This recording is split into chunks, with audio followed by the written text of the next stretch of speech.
नमस्कार, टीवी 45 देख रहे हैं आप। मैं हूं देवेंद्र कुशवाहा। जैसा कि कल राज्यसभा का चुनाव झारखंड में संपन्न हुआ, 2 सीटों के लिए चुनाव हुआ और जो परिणाम है आप जान ही गए होंगे कि परिणाम क्या निकला। बैजनाथ राम जेएमएम से 30 वोट के साथ विजयी हुए, 30 वोट पा करके विजयी हुए। और साथ ही साथ अगर जो ये देखा जाए कि परिमल नथवानी जो कि उनको 28 मत मिले थे, कुल 30 मत, लेकिन 28 मत वैध पाए गए, 2 जो है वो कैंसिल हो गए थे। तो 28 मत पा करके ये विजयी हुए। और जिनके विजय की पहले गणना की जाती थी कि आंकड़े हैं, प्रणव झा, वो जो है हार गए, उन्हें 20 मत मिले थे। अब सवाल ये है कि आखिर ऐसा क्या हो गया, ऐसा क्यों खेला हुआ।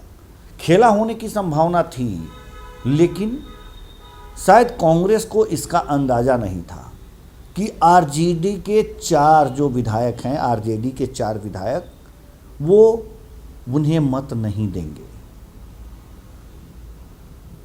सीपीआई-एमएल के जो 2 विधायक हैं, उसमें से एक विधायक उनको मत नहीं देगा। ये शायद अंदाज़ा नहीं था, लेकिन यहाँ के जो भी पत्रकार और राजनीतिक विश्लेषक थे वो अंदाज़ा लगा रहे थे कि इस तरह से खेल कुछ हो सकता है।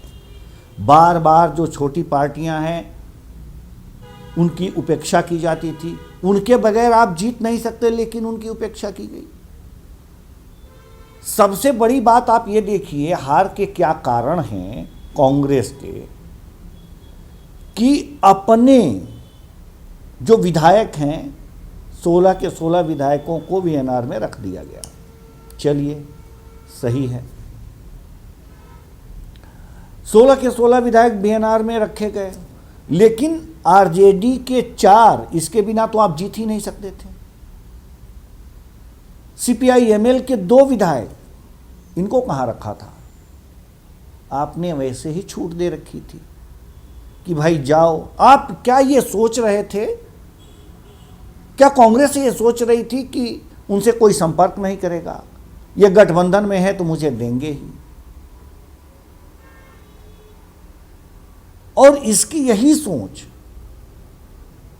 यहां पर उसको मात मिली है। कुल मिलाकर के अगर जो देखा जाए, अगर जो आंकड़ों की बात की जाए, तो आंकड़े तो आपके पक्ष में थे, लेकिन उन आंकड़ों को आपने समेटा नहीं। साथ ही साथ मुख्यमंत्री हेमंत सोरेन, उनसे भी जो पैचअप की बात आप कर रहे थे कि नहीं पैचअप हो गया, कला खत्म हो गई, शायद ये पूरी तरह से खत्म नहीं हुआ था। नहीं तो बैजनाथ राम को 30 वोट मिल जाना, जबकि वो 28 वोट पर ही जीत रहे थे, तो 30 वोट मिलना मतलब कि आपके प्रत्याशी यानी कि कांग्रेस के प्रत्याशी प्रणव झा का 2 वोट कम हो जाना। वो 2 वोट वह कहां से लाते, किससे लाते? यह सबसे बड़ा सवाल था कि आखिर वो 2 वोट कहां से आता। आपने इसकी जो उम्मीद की थी, शायद हेमंत सोरेन मुख्यमंत्री झारखंड से जो बात आपने की थी, सही से वो बात नहीं हुई थी। बैजनाथ राम को 30 वोट पाना ही यह साबित करता है कि जेएमएम ने आपसे बदला ले लिया है। एक बार फिर कहेंगे कि असम, पश्चिम बंगाल और बिहार के चुनाव में जो जेएमएम को आपने अलग थलग करके रखा था, अछूत पार्टी बना दिया था, उसका बदला तो इन्होंने ले लिया। चलिए, दूसरी बात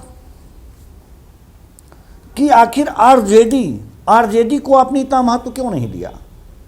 उसको भी वीएनआर ले गए होते। सीपीआई-एमएल को इतना महत्व क्यों नहीं दिया? उसको भी ले गए होते। मतलब आप गठबंधन में हैं, सरकार में हैं, जितना सीरियस आप विधानसभा चुनाव में, बिहार, पश्चिम बंगाल, असम के विधानसभा चुनाव में आपने जेएमएम को जो तरहीज नहीं दी, जेएमएम ने भी आपको इस राज्यसभा चुनाव में जो आपके एक प्रत्याशी खड़े थे आपको पूरी तरहीज नहीं दी।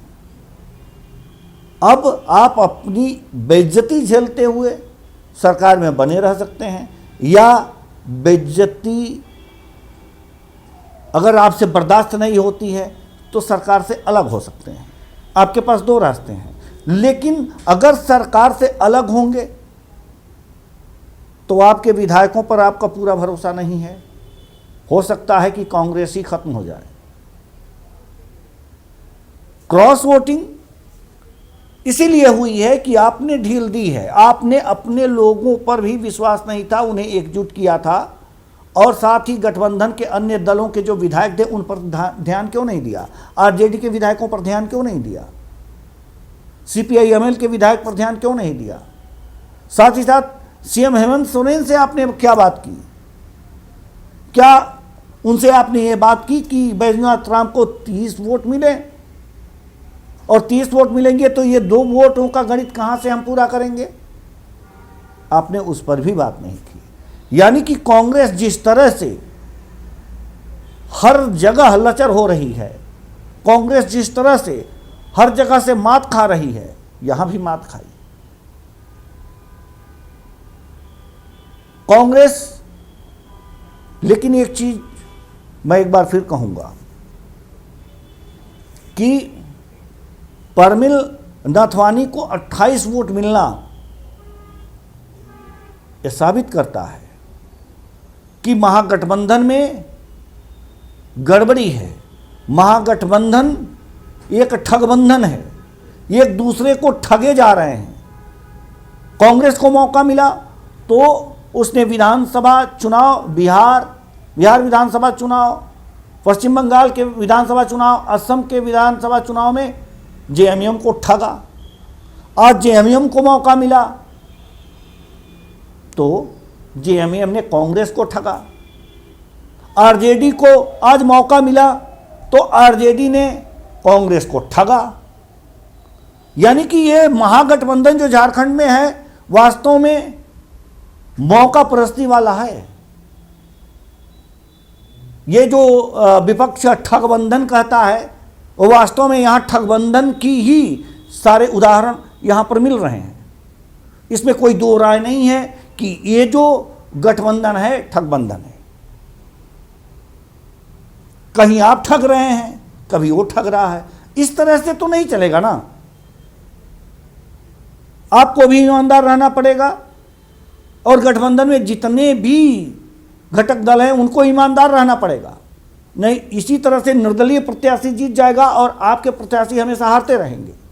तो क्या हारने के लिए आप लोगों ने एक गठबंधन बनाया है? एक दूसरे के, ये सोचने वाली बात है, एक दूसरे से बदला लेने के लिए, नीचा दिखाने के लिए आप लोगों ने गठबंधन बनाया है।